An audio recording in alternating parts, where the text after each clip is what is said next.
work. Right. And it's all the right colors besides.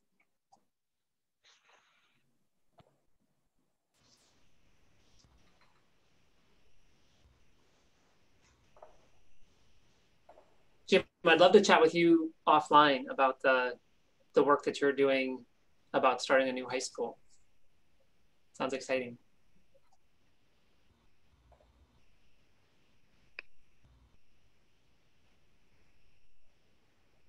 I think you said a thing, but it was very quiet.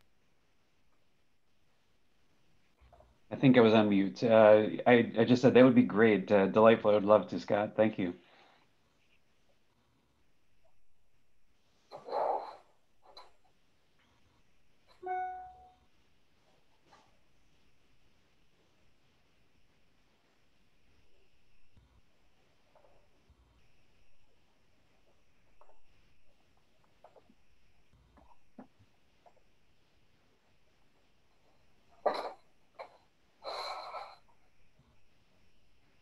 Oh, by the way, for all of you, if I put my camera right where my screen is, then all you'll see is a white wall behind me.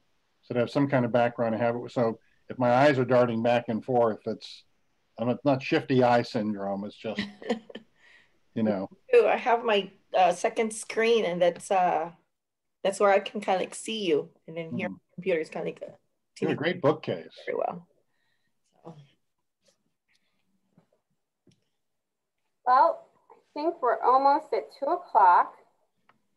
1:59. 1:59. Oh, we can get a countdown to blast off. How appropriate.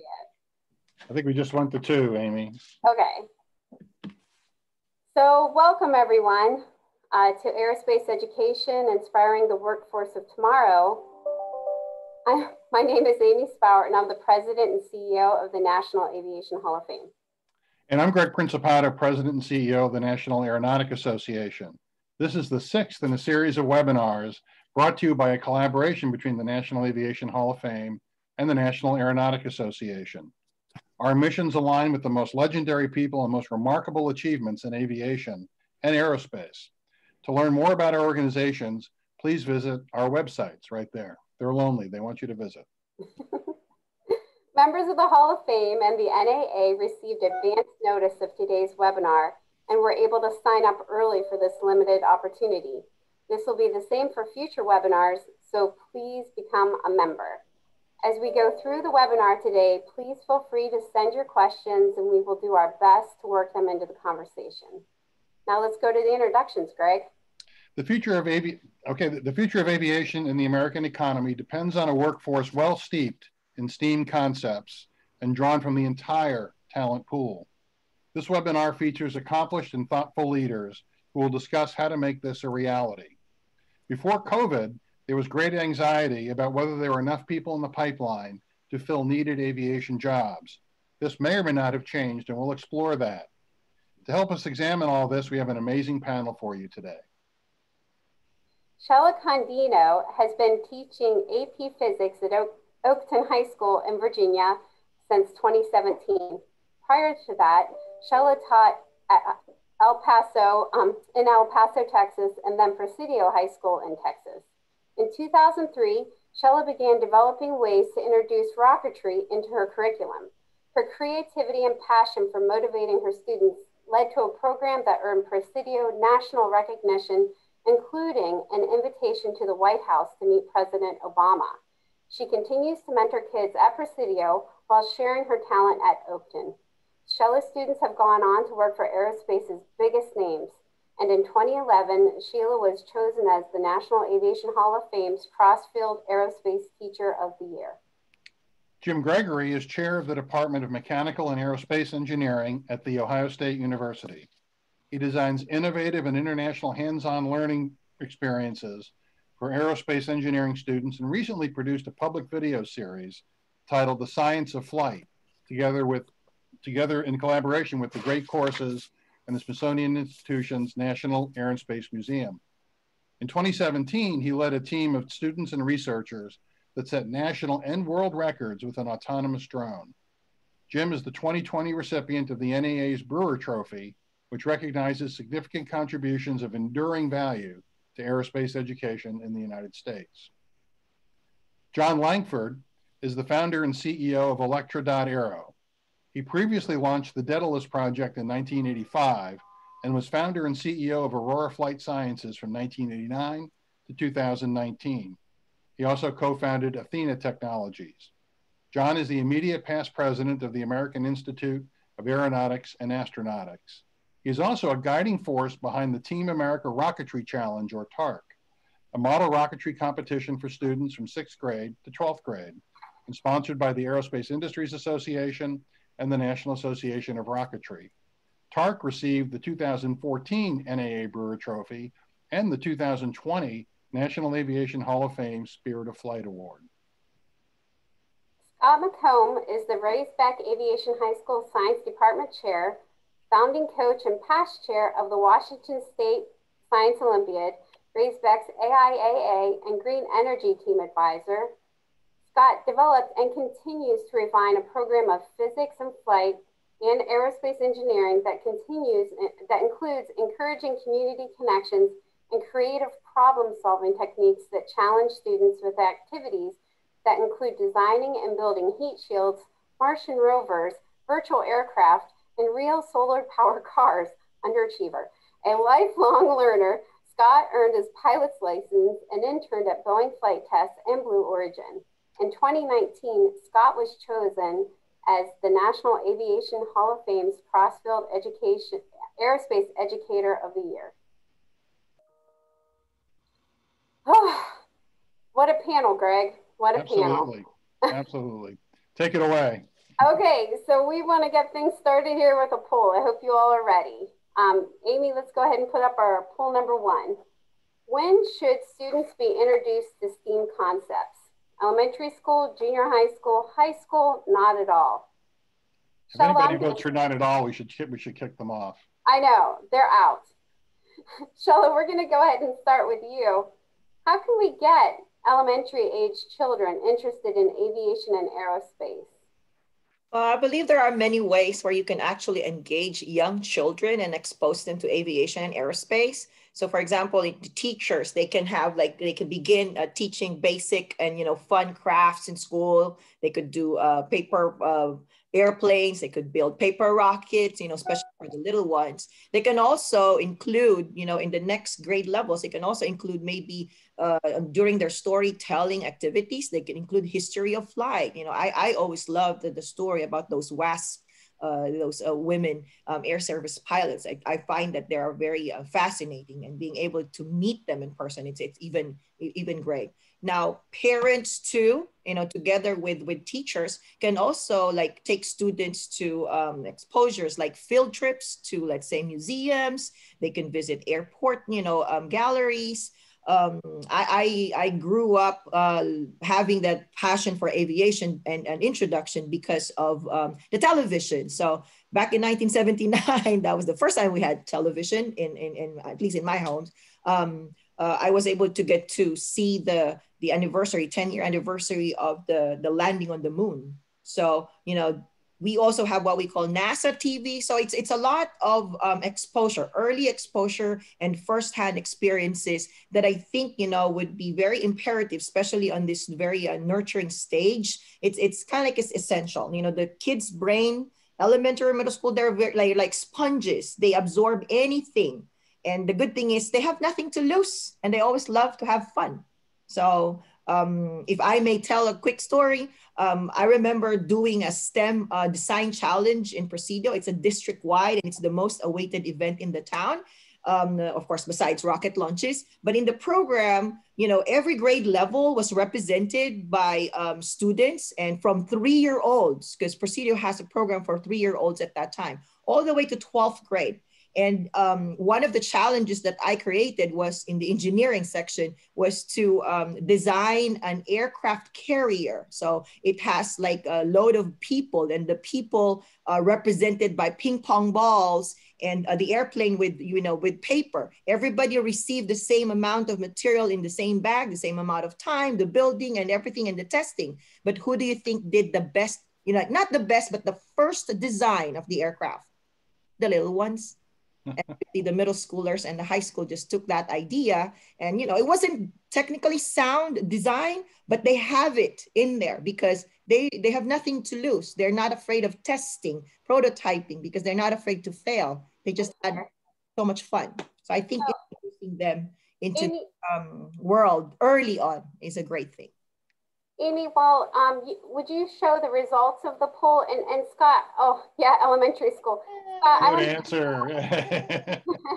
Go elementary. They can stay. Everybody can stay. Scott, I wanted to give you a chance to maybe if you have a follow-up answer to that question, because I know, just like Shella said, some unique challenges that she put out there to younger kids. I know you put out challenges as well. So not specifically to elementary age students, but I just want to reiterate the things that Sheila was saying, right? This notion of getting enthusiastic and excited about the kinds of opportunities that are available, right? The fact that we can take a thing and that's heavier than air and keep it in the air for a really, really, really long time is not magic, but it sure seems like it, right? So what is that thing that causes a plane to fly, right? So in terms of understanding the world and being curious about the world, right? These are things that elementary age children are so enthusiastic about anyway, right? So I think as older people, if we model that curiosity and that enthusiasm, I think that goes an awfully long way towards modeling what that curiosity looks like, right? So to foster this sense of wonder, not just with our young people, but also with our older children as well, is a really powerful step in the next direction. I love that. John, is there any kind of unique ways or any magic ways of getting kids interested into aerospace and aviation that aren't necessarily into it right from the first touch? Sure. Well, I think one of the key points is that when you're growing up, you don't actually know what you're interested in, and most people have no idea what they want to do with their lives. And so a big part of education is broadening people's horizons, exposing them to new ideas, new ways of thinking, and new opportunities. And so I think the first thing is exposing people to the types of things that we do, the excitement that's going on. Even just this week, I mean, we've had SpaceX launching a new experimental rocket that lands itself, and we've had NASA announce, the 18 astronaut candidates for the first Artemis moon landing mission. So just amazing. I think the second big thing in terms of why you want to teach science education here is that being technically literate is so important to being a citizen in our modern democracies, that it may not matter whether you're an actual rocket scientist or you want to follow that pursuit, but you do need to understand the basics of the scientific process, the skills of critical thinking, what data is, what a hypothesis is. And we see that in the news just every day. The great issues that our country's confronting this year, whether it's COVID, whether it's how you count numbers in small differences in a statistical sample, whether it's what's happening with the climate, those all require a good grounding in the scientific process in order to be good participatory citizens in a democracy. And anything that gets kids interested in that, I'm all for. Absolutely. Greg, do you want to go ahead with the second poll question, or shall I? Why don't you go ahead with that one? It looks like your name's next to it. So okay. Why don't you go ahead? Amy, why don't you go ahead and throw that up? And I actually found out the answer to this because I did it myself. How many colleges and universities offer aerospace engineering degrees in the United States? And I sure wish this would have been harder for me to figure out, but it wasn't. I'm gonna go ahead and throw this to Jim because he's the most relevant. Amy, go ahead and throw up the answers for this because I think this is pretty remarkable. That the answer is 28. There are only 28 colleges and universities that offer aerospace engineering degrees in the United States. Jim, could you maybe elaborate on this and share your thoughts, and then maybe talk about how we can get more valuable partnerships between high schools and colleges or universities to ensure you know, there's places for these kids who are interested to go because they don't have much choice, right? So. Right, you know, and aerospace engineering is still a very compelling field for people to go into, and you know, there is some consolidation. I think in some places you find synergy between mechanical engineering and aerospace engineering, and truly the aerospace industry is very interdisciplinary. The industry itself needs people from electrical engineering for making, you know, designing the avionics and so on.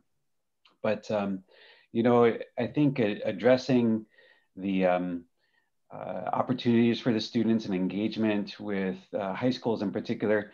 I love the thoughts that Sheila, Scott, and John were sharing about the curiosity, appealing to the curiosity of the students and to the sense of wonder and the human spirit. I think all of those are wonderful things that are throughout aviation and aerospace.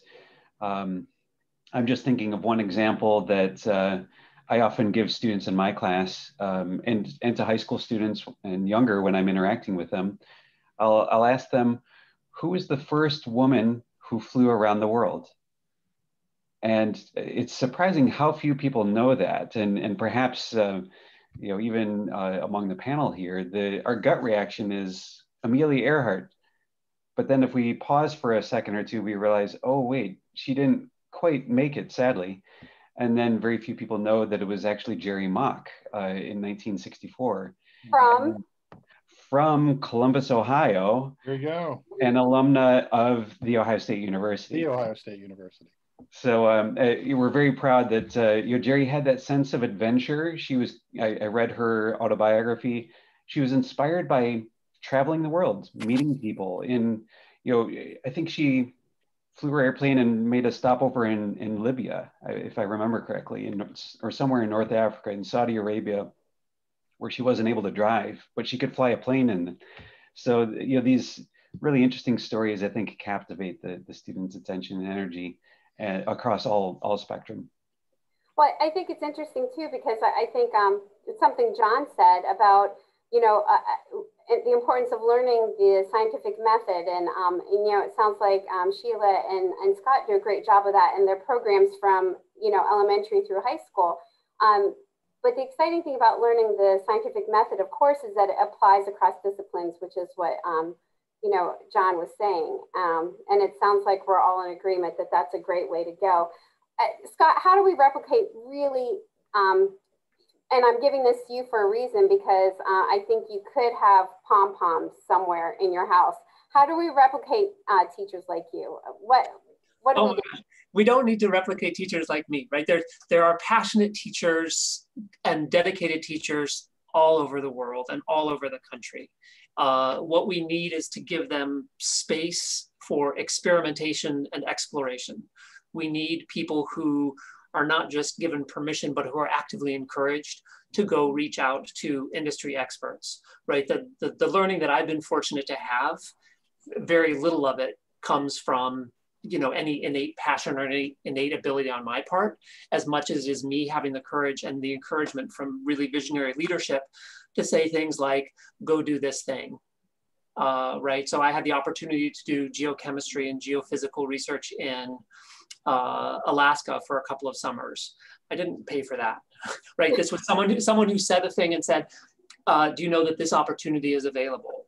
And my principal said, we can find a way to make this happen, right? I didn't pay for my pilot's license. My principal said, so if you're going to teach, if you're going to teach physical science and physics of flight to our young people, my comment was, then you should probably find a way to make that happen to help me get my pilot's license.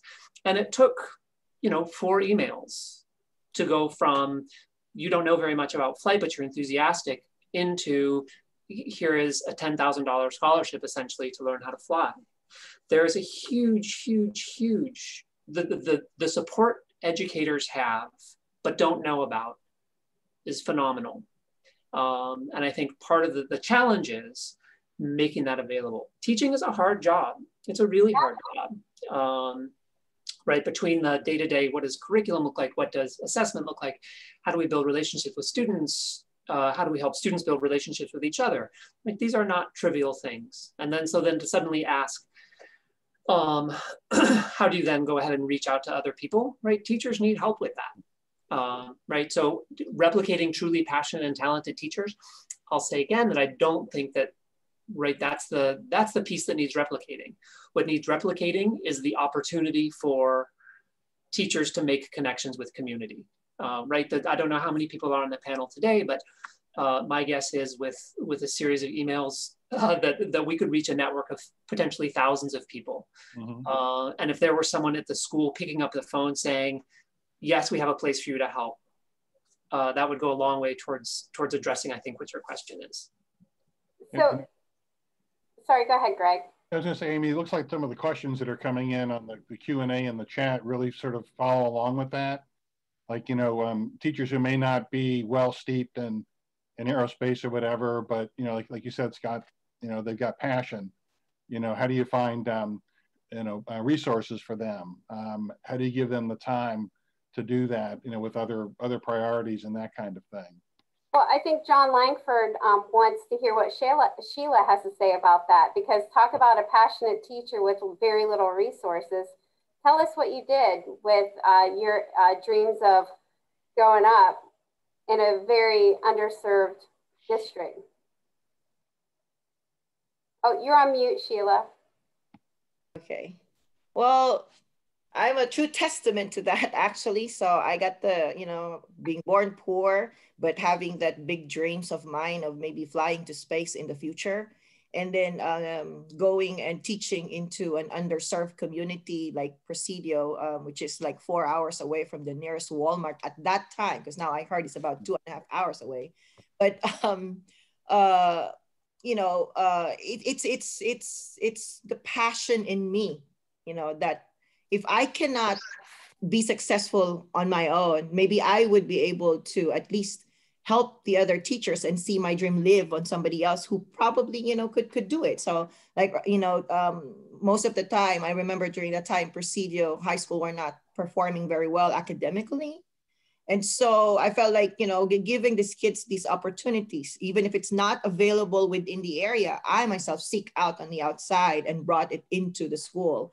When we did career day, most of the, you know, of the careers that are over there locally are nothing that's like, you know, professional level. But, you know, I have nothing against that because, you know, there still are good profession. But I did virtual career day, you know, call people that I know and have with connections and tell them, hey, if you're in Columbia and you're an engineer and you're a friend of mine, can you please introduce the career to these students of mine? And there you go. So it's just a matter of, you know, teacher going out and beyond. So if the students actually see that you yourself as a teacher is passionate about something, I think it will rub off to them and they themselves would feel like, you know what, if she wants me to do this, she wants it so bad, I will also, you know, do the same thing. So I tell them resilience, persistence is definitely has to be in there. And it has to start from us, the adult, so that these kids would actually emulate us. And yeah.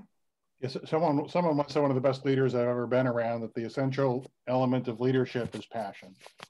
And that's certainly, I think, true in this case. Jim, can we talk a little bit, you know, that we're talking about a lot about elementary and high school and all that. Obviously, there are great universities like yours all over, and even branches of great, you know, driving around Ohio not all that long ago, saw branches of your university in different places. Can you talk a little bit about how the university and the university system in a state can work? Have you seen it work with high schools and even elementary schools? If you have any stories like that or some other ideas you might have about how that partnership could work? Yeah, partnerships are key in creating pathways for students, and especially as we're opening our eyes to the varied backgrounds that people are coming from and how to make that transition as removing any unnecessary barriers from that transition. We want to enable students. So you mentioned the satellite campuses for Ohio State. There are a handful across the state, and those are actually a tremendous pathway for where students can stay close to home for the first year or two, have a reduced cost of education, still have high quality coursework and engagement with faculty, and then transition to the main campus in Columbus when a couple years into the program. But not just the OSU satellite campuses, but also our local community colleges, and at the secondary level with high schools. And we're actively exploring partnerships with the local community schools to build some collaborative joint programs. And much like the exemplar that Scott is at the Raisbeck Academy, that is one of those key ones that we look to as a leader in how we shape this program of giving the younger students opportunities to work side by side with older students, taking classes together, even working on projects together. We're very early in forming this, but these are some of the kind of the exciting, inspiring things that we look forward to building together. But it's all about partnerships. It was interesting you mentioned community colleges too, and the satellite, campuses and all that kind of thing. And I think with some passionate leadership, whether it's at the education level or the political level, more of those partnerships can be pushed. By the way, we're getting a number of questions which really relate to the questions we're now talking about on the chat and the Q&A. But I do have to say, Sheila, that Janet Nieto writes to say that you were a great inspiration to her during high school. So I know, my brother and my sister are both teachers. I know, the reward really is hearing that. You get that kind of feedback. And so I just wanted to make sure, if you didn't see that, Sheila, that you saw. And Jim, Ohio State University is getting a lot of shout outs, a lot of great shout outs on the chat and the Q&A as well. And Scott, make a note, there's a gentleman called Dave Ginsburg in he's a retired aerospace engineer. Like, he's in Washington, get his name. I wrote that down, I wrote it down already. Yeah, well, I wanted to follow up on Jim's comment and this power of partnerships, right? So here we are, we're in a time of COVID, and it's, on the one hand, it would be easy to throw up our hands and say, oh, what the, insert expletive. And right, that doesn't, going back to Sheila's point, that doesn't serve us super well in terms of modeling passion and resilience and those kinds of things. And so, right, it's hard, but we're also not in this alone. We're going back to Dave's point, right? How do I have we have an untapped community of people who are passionate about education and people who are really well steeped in aerospace. And the question is, how do we connect those two things? Right, and the simple answer is to ask. Right, we have, so on the teacher side, right, we have, I don't know how many teachers are in the room, but right, there are professional organizations for virtually everything, right? So I teach at a school called Raisbeck Aviation High School, and right, our theme, we slapped the label aviation on the front door, and now suddenly people who are excited about aviation and getting involved with education know where they can start to plug in. And but right, you could just as easily be at local high school A down the street. So for the teachers, all you need to do is decide the thing that you're excited about, right? When we talk about STEAM, for those folks who aren't as familiar, right, it's about connecting the work that students are doing in the classroom with work beyond the classroom walls, right? So in the case, Amy gave an introduction and she said, right, students are building pint-sized heat shields to protect chocolate bunnies from the heat of reentry. Right, that's been a long time project of mine. And the number of students who say to me, when am I ever going to use this? It's been 15 years because they know exactly why and where they'll use this information, right? And the same thing is true if you're studying kinematics and trying to make an airplane take off. The same thing is true if you're trying to understand circuits and figuring out how to make an electric car, a solar powered car, make the lapses efficiently. So for the teachers in the room, find the thing that you're trying to teach. And then really in 15 minutes, you can find probably 20 different professional organizations in your region. People who are close, people who are enthusiastic, people who are looking for ways to give back. And right, for the price of an email, right, it might take you 20 minutes to write that email and say, here's what I'm looking for. Mm-hmm. You'll have more volunteers than you know what to do with. And I'm not gonna lie, like it takes some energy and time to cultivate those relationships, but the payoff is life-changing, right?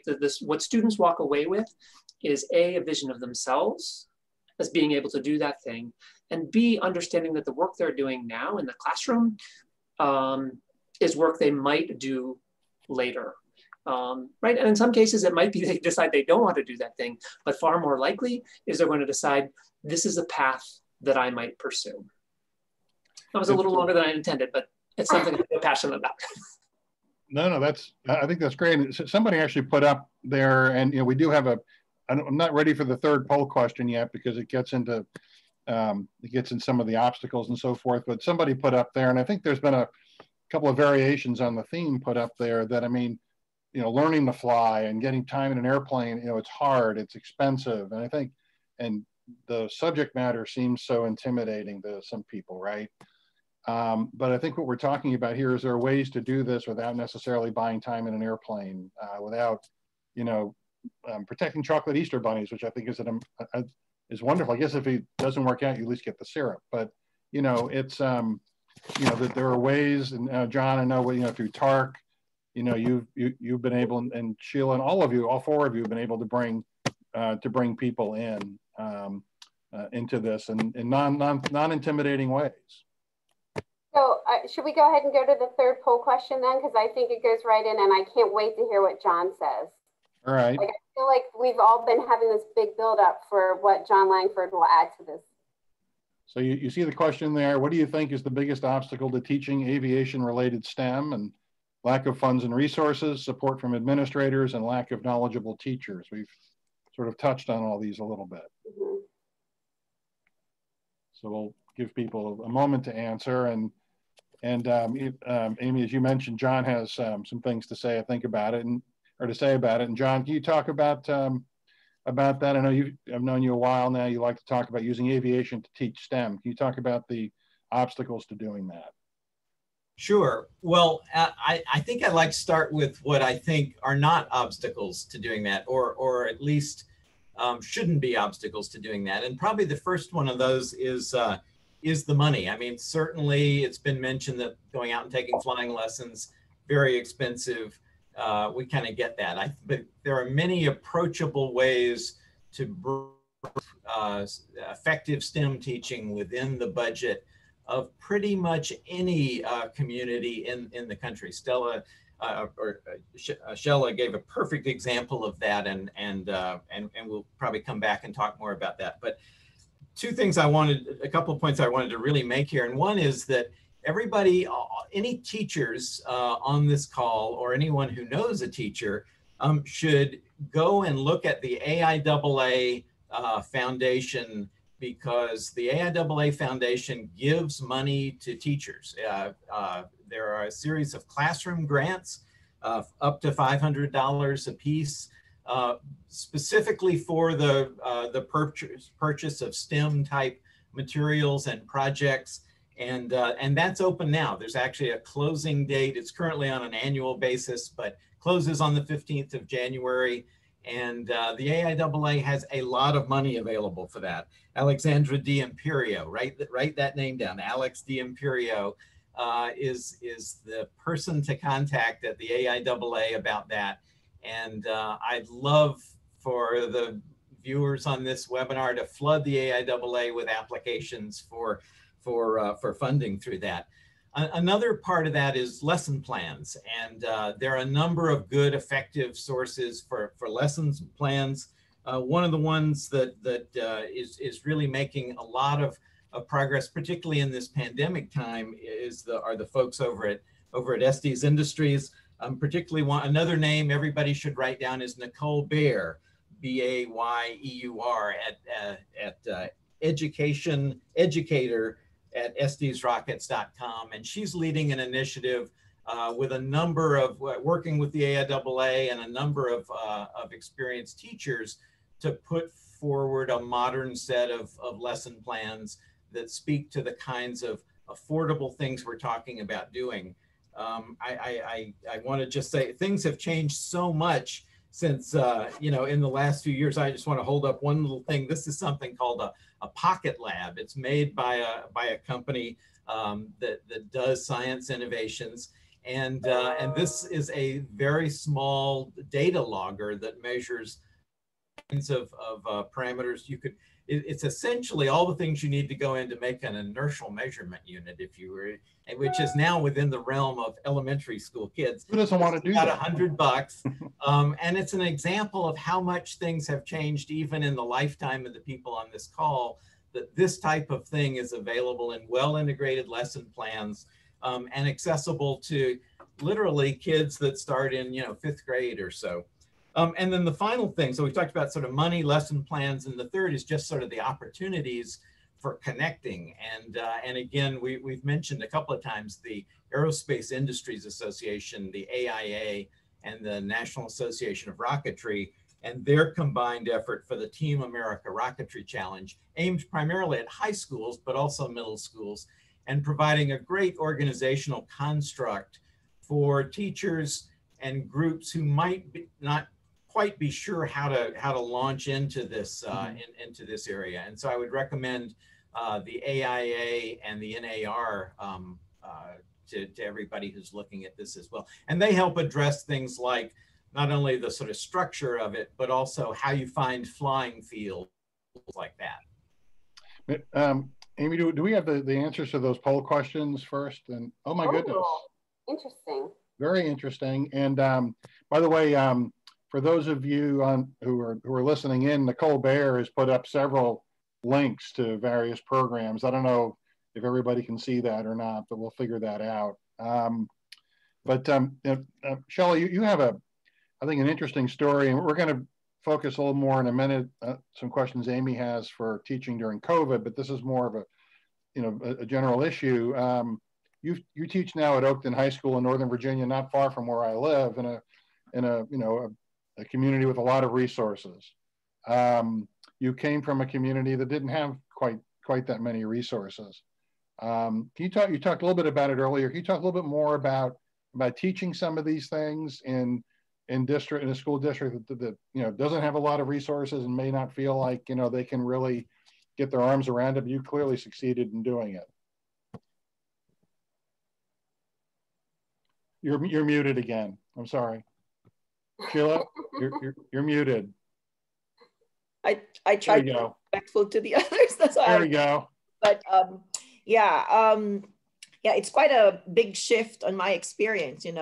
Coming from a very under-resourced school district in Presidio. It's the 4th poorest school district in the state of Texas, and then moving on to one of the richest county in the whole country. But there still is like similarities though. I've seen some similar, even if we do have in Northern Virginia a lot of resources, it doesn't mean you still get a lot of funding. It still is based on what the community has and what the club is actually going to raise. But going into the challenges in teaching on under-resourced school districts, there's just so many in general. Like in my experience, I know Dr.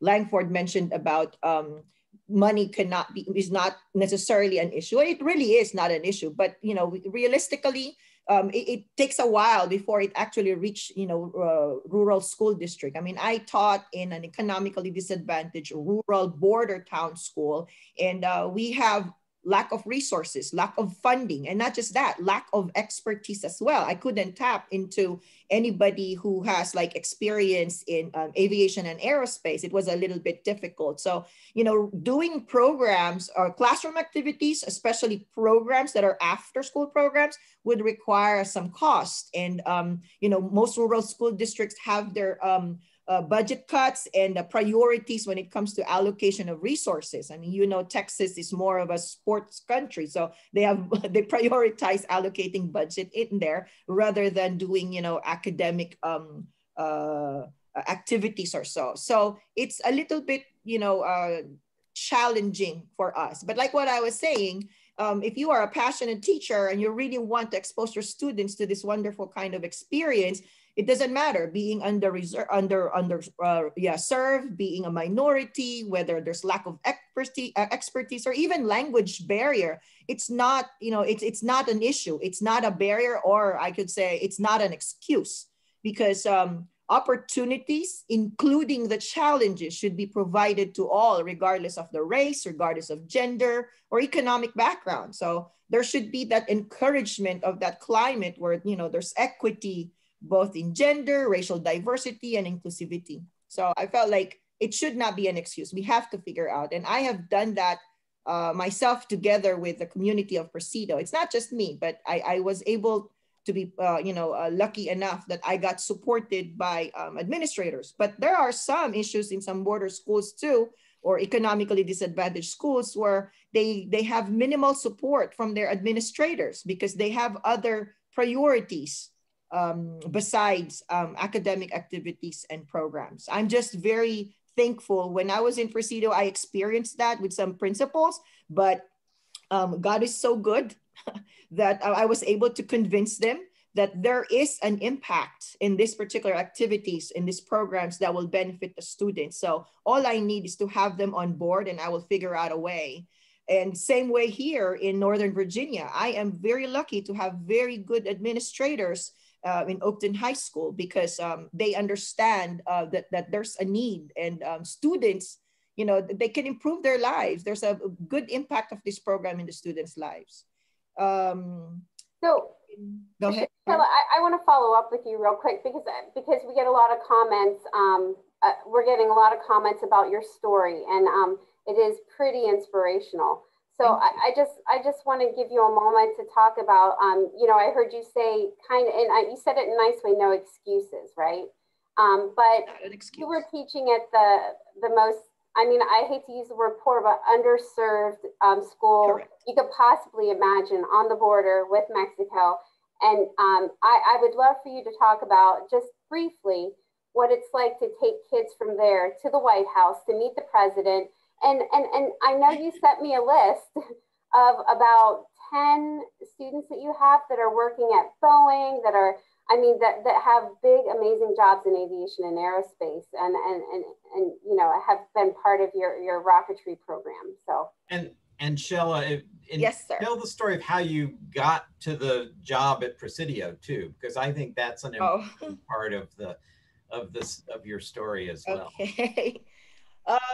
Well, I do love Presidio. Everybody should know that. And that's the highlight of my teaching career. Moving from El Paso, everybody knows that I came from the Philippines. So I'm a non-working immigrant. Working non-immigrant. I'm a non-immigrant at that time. So I'm a permanent resident now, moving on to my citizenship. But it was a big challenge because I need to have that security that I could stay in the United States. So I decided I wanted to teach to a place where I could be of most help. At that time, I thought Houston would be the best place. I got accepted in the international, it's Houston International Academy. But then when I went to Presidio, I felt like, oh, there's a need there, and so I decided to teach in Presidio and stay there for 8 years. And I found that there is a need for this program because, a lot of the kids they don't have much to do after school. And again, it's economically, geographically, it's such a, so much of a disadvantage. But through our program, we were able to do well simply because the fact that we don't have the money, which is not an issue for us, because we decided we're going to do simulation first and save as much as we could and perfect those simulations and build our rockets from the simulations that we did. We got, recognized in the national level. And at that time, it's not sinking in my head because I felt like I am just doing whatever an ordinary teacher all over the world should be doing. Oh, there's a picture. Well done. Yeah, sorry, to preempt, I just wanted everybody to see this, which is one of my just all-time favorite pictures of STEM education because so much went into this. And so, Sheila, just keep going, but I wanted people to see this while you talk. But I wanted to say that even if, yes, we made it to, we got selected. And how did we get selected? We did not even win first place in the national competition. But there are people who believe that our story is like a Cinderella story that could inspire many, thanks to especially Dr. Jang Langford. If you would notice from the t-shirt of the kids, it says Aurora. So he possible for my students to be recognized and get to present to the President of the United States at that time, President Barack Obama. So it felt like it's such a great accomplishment. And these girls are amazing. Janet is now a chemist in Michigan. Ana Nieto works as a mechanical engineer at Aurora Flight Sciences. My daughter, Winell, in the middle, is already graduating in electrical engineering from Purdue University. And not just them, but many of the students in Presidio who became part of the program decided to move on, move forward, you know, get a degree, not just finish high school. At that time, we only have 14% graduation rate. But before I left, we had a record of 100% graduation rate from the border town of Presidio. And a lot of the kids, you know, they did not necessarily have to be engineers, but a lot of them turned out being professional and successful in their own way, because the program itself doesn't only hone skills for engineering. It also hones skills for communication. You know, it hones skills in organization, the team building, the collaboration, all of those basic skills that are required in, you know, in the workforce in order for them to succeed in the workforce. And that is something that I am very proud of. And yeah, very, very proud of.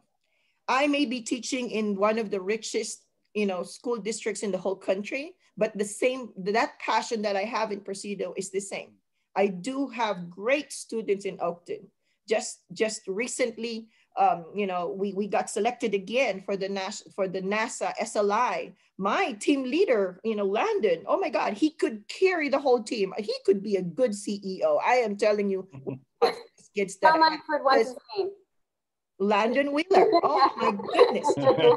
We could just, you know, he sets up all of our virtual meetings. You know, it is just an amazing group of people. And I think we need to trust our new generation. We need to trust that these kids are also caring for the betterment of our world. And so they are also figuring out in their own way, what can they do to become that ethical and global citizen that would, you know, make the world better in the future. And I have so much trust in them. And I am here as a humble teacher. That's all I could say. I am not extremely knowledgeable, but I will always be there for them, even if they find that the technical literacy is difficult, because they have me in their physics classes. It is difficult, but work hand in hand with your teachers, because, you know, you will go a long way. Jim Gregory, I feel sorry for you, because I'm going to follow that up with you, and she's a hard act to follow. Sheila, you're amazing. But Jim, what do you do whenever you get students, like the students that Sheila and Scott are sending your way to the Ohio State University, or Penn State, either one? Just kidding. But how do you make sure that they're ready for their CEO and their captains of industry and their... Yeah, you know, Sheila, what an inspiring story. I love that. And I can see why the students have flourished and blossomed under your watch and your nurturing. Yeah. And, you know, I think there's so much that's done so early on to set the trajectory of these young people's lives and careers. Sometimes I feel like at the university level, we're just kind of putting on the capstone. And the final, you know, push towards, you know, independence as a contributing engineer, in our case for aerospace engineering. What we're paying a lot of attention to right now is the climate that we have in our university and what we see in the workplace. You know, we recognize the field of aerospace is typically, traditionally, white male dominated. And that's, there's some inherent things there that we're working on addressing to make our environment where people of all backgrounds and all races are, feel like this is family. This is where we belong. We're a part of this. Some of that is a very challenging roll up our sleeves work to change the culture and the climate. Some of it is very targeted, direct support of building community where people can see themselves. And a lot of it is finding the right faculty that we can hire to be role models and exemplars for what a successful aerospace engineer looks like. Yeah, this is a gradual transformation of our discipline of aerospace engineering to one that is more representative of the United States of America. So this is going to be probably the work of a generation to make these changes, but it's an exciting journey that we're on. Right. Sorry, I think Greg's gonna go ahead next. I just want to let everybody know that we are getting some outstanding resources while people are talking of foundations like the AIAA Foundation and all kinds of resources for teachers. I mean, this is better than expected. That it's in the chat, it's in the questions. We're capturing all that, and we're going to have it available to everybody on the webinar and on our websites after this, and also educational resources like PBS Media, AOPA's high school, their high school curriculum, UCF Orlando, and National Girls have all been mentioned. So, Greg, I'm sorry to interrupt. I just want to make sure that people, this is just getting more and more inspiring. No problem. I don't think I've ever seen anywhere near this much activity on the chat and on the questions. It's fabulous, and people are contributing so many ideas and links and stuff to help everybody. Yeah, we only have about 10 minutes left. Amy predicted, by the way, for the audience, that we would never have enough time to cover all the material that we thought about, and she's absolutely right. We're going to have to leave some things undiscussed. So while we put the fourth poll question up, I also want to ask Scott a question that, based on something Jim just said, kind of a quick answer, and then we'll go to some final questions. The final question, the poll question, according to the Smithsonian Science Education Center, what percentage of high school graduates don't meet benchmark readiness for one or more college courses in math, science, reading, or English? 40%, 50%, 70%, or 80%? While people are answering that, and I have a couple of general questions to end this with, but Scott, Jim talked about changing the culture and all that, and part of that was changing the culture of, of aviation and making sure, as we said right at the top of the show here, broadening the talent pool, right, from the entire talent pool, gender, race, ethnicity, religion, everywhere. We need to do that. Jim talked about that a little bit and broadening the culture. We don't have as much time probably as I'd like to have to hear the story, but Scott, you talked a little bit about your school district and over the summer, the mandate you were given to look at social justice issues and broadening the net and everything in terms of involving all of society. Can you talk about that just a little bit before we go into the final part of the webinar? Yeah, sure. So very briefly, as you know, this spring was rocked by COVID as well as by protests surrounding issues of social justice and how do we make sure that that each of our citizens are represented and protected and served by the greater good. And so our district, just outside of Seattle, with a predominantly minority population, transitioned explicitly to having a focus on anti-racism as one of our focuses for the year. And so trying to figure out how to marry project-based learning with aviation and aerospace, as well as issues of social justice, became one of the driving things we were looking for. And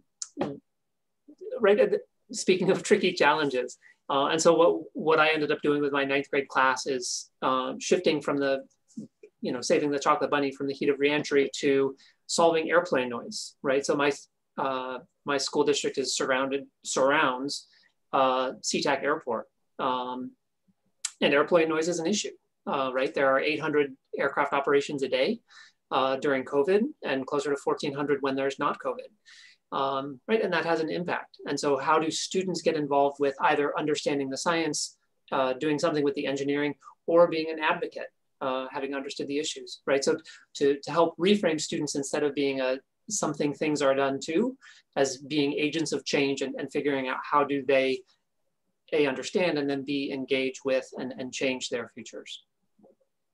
And I think that's part of what STEM education does, and I think that's part of what the mandate for education and social justice looks like.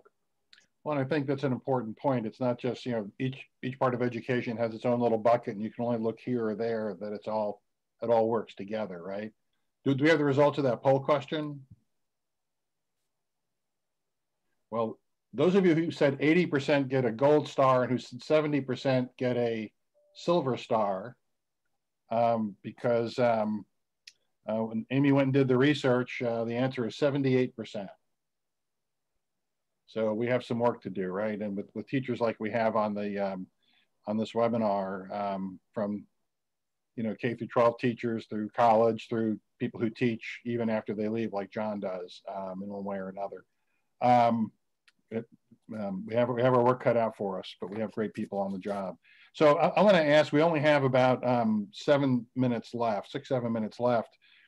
And I'll ask two questions, one to Jim, one to John, and we'll just sort of sit back, and Jim, maybe you can go first and then John, but Jim, the question to you is, can you talk about any common threads in students that have gone on to succeed in aviation and aerospace, students that you've had?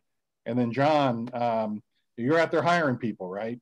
So what is the skill that you're looking for? Is there something missing? You know, what can we do to, you know, besides some of the great stories we've heard from these amazing high school teachers we have on here, what can we do to inspire the next generation? So Jim, if you can go first and talk about some of the common threads you've seen in students who've gone on to succeed. And then John, if you could take us home with that last question. Boy, that's a really challenging one. You know, there's a lot of students who succeed in many different ways, fulfilling their dreams. One thread perhaps is, you know, those who take calculated risks will really do well. And I say calculated very intentionally, to learn through the failures, and to create safe space to make those failures. And especially, you know, safety matters with flight vehicle systems. I'm just thinking of the SpaceX Starship launch earlier this week. You know, we saw the fiery end of that, but also the jubilation of, wow, look at all the data that we got out of that. Mm-hmm. And you know, what we have learned from, you know, some pretty interesting maneuvers for a rocket. So I think, you know, taking those calculated risks to allow failure to happen safely, sometimes that takes a lot of courage, but I've seen that in some of our students who've gone off and done big things. Well, isn't that fascinating though? That's exactly what Sheila answered to the first question about how finding success among students is often with the youngest ones, because they're not afraid to take the risks that, you know, the kind of middle school and high school and college kids and adults, we're all afraid, right? But you're saying it's those ones like the younger ones. Mm-hmm. Fascinating. Great answer. I'm like taking notes. John, I'm sorry I cut you off probably. I'm sorry about that. No, that's okay. I wanted to just kind of make two closing points. One, with the direct answer, I think, to the question that Greg asked was, what are employees looking for? Well, I think employees are looking for passion. That's a word that we started off with, and you've heard a lot throughout this. Critical thinking skills, not rote memorization, but critical thinking skills and hands-on experience. And it matters less how you get those three things than having those three things. Within the disciplines, I'd have to say it's anything with AI or robotics, and particularly the combination of robotics and aeronautics that's particularly important. In terms of sort of closing out the thoughts, I wanted to sort of close with the idea of why you know, why companies do these sort of STEM things, right? One is for workforce development. And the other big part is to build the diversity. I mean, you know, I hope people can see, I just put up, this is an almost cartoonish gender stereotype from, these are actually from the 50s. One of them is from the year I was born. Jeez. Yeah. and you shake your head, but this is what we, you know, this is how it worked in the past. And this is the sort of cultural things we're overcoming. On the right, these are the two most recent U.S. international model rocket teams that were sent overseas by the National Association of Rocketry. They have, there's a junior competition and there's a senior competition, and the age break is 18. So this is the under 18 category. And, you know, the top one is from the 2016 competition team we sent to Ukraine. And the bottom one is 2018 team that we sent to Poland. And you can see they don't look anything like the covers on the left-hand side of the page. And I think that's representative of the challenge and the progress that we are all making. And this takes everybody involved in this, because we really do change these lives one at a time. And it's only by starting young and building the passion, the creativity, the critical thinking in kids one at a time that you get the kinds of things at the other end, where if you look at the Apollo program, it was 100% white men. You look at the shuttle and the ISS, and much more diverse program, but nothing like what the demographics of the country. And if you look at the Artemis 18 announced yesterday, 9 men and 9 women, that's really where we need to drive the whole industry. So it's a very large scale challenge, but it's also so personalized and individual, because we really do this, you know, one life at a time. Yeah, I think that's what Amy and I meant at the beginning too, by talking about the whole talent pool, right? Outstanding. Well, this webinar, I don't want it to end, no. But we must. And Greg and I are so grateful. You all are making the Hall of Fame and the NAA amazing, because we should have a follow-up webinar. Thank you everyone for attending. We have a survey that will go up, and you know, like I said a little bit ago, we will capture all the resources that were shared in the chat and in the questions. We'll make those available to everyone. And from the Hall of Fame and the NAA, we wish everyone a very happy holiday. And thank you so much to John, to Jim, to Scott, and Sheila. That's how you went down my screen. Absolutely. Thank you all. Thank you. Well, thank you to the NAA and to the Aviation Hall of Fame for organizing this. Thank you for hosting. Very much. Thank you. It's been a pleasure to be part of this. Thank you. Thank you all. Thank you. It's fabulous. Thank you.